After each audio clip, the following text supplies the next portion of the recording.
আসসালামু আলাইকুম। হ্যালো বন্ধুরা, কেমন আছেন সবাই? আশা করছি সবাই ভালো আছেন, আমিও ভালো আছি। আজ আপনাদের জন্য নিয়ে এসেছি নতুন এক রেসিপি। এখানে আমি মোচা নিয়েছি, মোচাটা ধুয়ে পরিষ্কার করে কেটে নিয়েছি বন্ধুরা। মোচা ভাজি করে দেখিয়ে দেবো। মোচা একটা কড়াই নিয়েছি, আলু কেটে নিয়েছি, পেঁয়াজ, ঝাল, আদা, চিংড়ি মাছ দিয়ে হাত দিয়ে এখানে আমি পানি দিয়ে দেবো সেদ্ধ করার জন্য। যদি ভালো লেগে থাকে তাহলে লাইক, কমেন্ট, শেয়ার করতে ভুলবেন না। সাবস্ক্রাইবটা করে পাশে থাকবেন। এখানে আমি মোচাটা সেদ্ধ করার জন্য কড়াই চলে এসে একটু চামচটা দিয়ে নাড়াচাড়া করে নেব।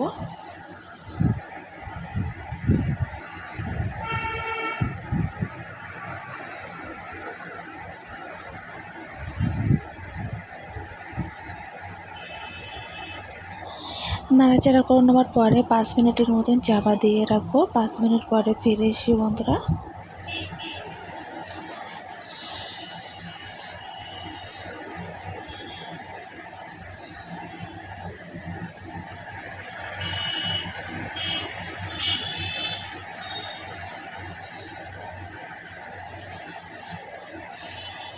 দেখুন বন্ধুরা, 10 মিনিট থেকে 15 মিনিটের মতন সেদ্ধ করে নিয়েছি।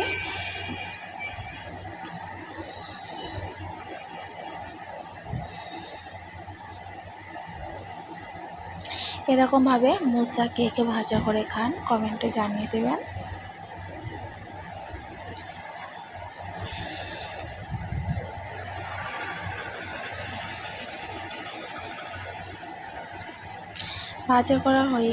সেদ্ধ করা হয়ে গিয়েছে। ভাজা করা নেওয়ার জন্য কড়াই চলে যাব, কড়া বসিয়ে দেবো।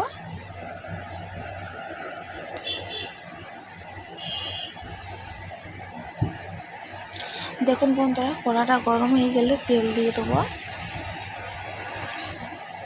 তেলটা গরম হয়ে গিয়েছে, এখানে আমি ঝাল দিয়েছি বন্ধুরা।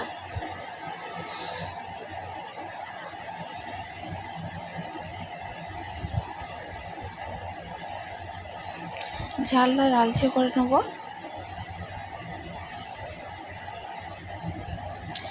ঝাল লাল হয়ে গেলে রসুন দিয়েছি।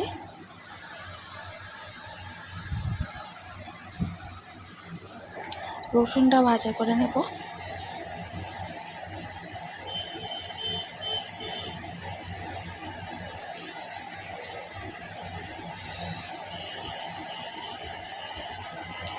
দেখুন বন্ধুরা, ঝাল রসুন লাল হয়ে গেলে সেদ্ধ করা মোচা দিয়ে দেবো, দিয়ে ভাজা করে নেব।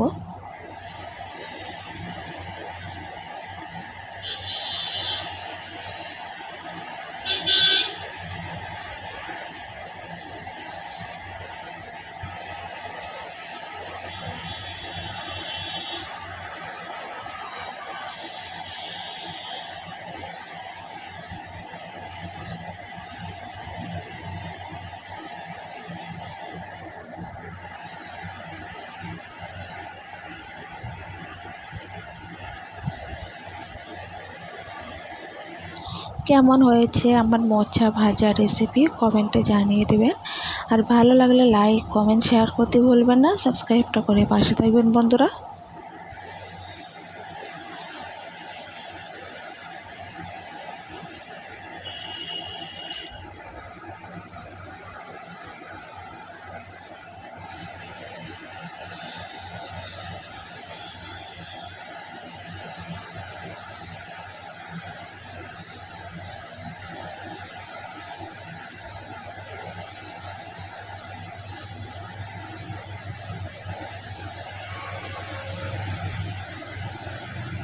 হয়ে গিয়েছে আমার মোচা ভাজি। দেখুন বন্ধুরা, লাভিয়ে নিয়েছি, কতটা দারুণ হয়েছে, কত দারুণ কালার এসে। দেখুন বন্ধুরা, কেমন হয়েছে কমেন্টে জানিয়ে দেবেন। ভালো লাগলে লাইক, কমেন্ট, শেয়ার করতে ভুলবেন না। সাবস্ক্রাইবটা করে পাশে থাকবেন বন্ধুরা। আজকের মতন বিদায় নেব, আবারও কোনো নতুন রেসিপি নিয়ে আপনাদের সাথে হাজির হবে বন্ধুরা। আল্লাহ হাফেজ।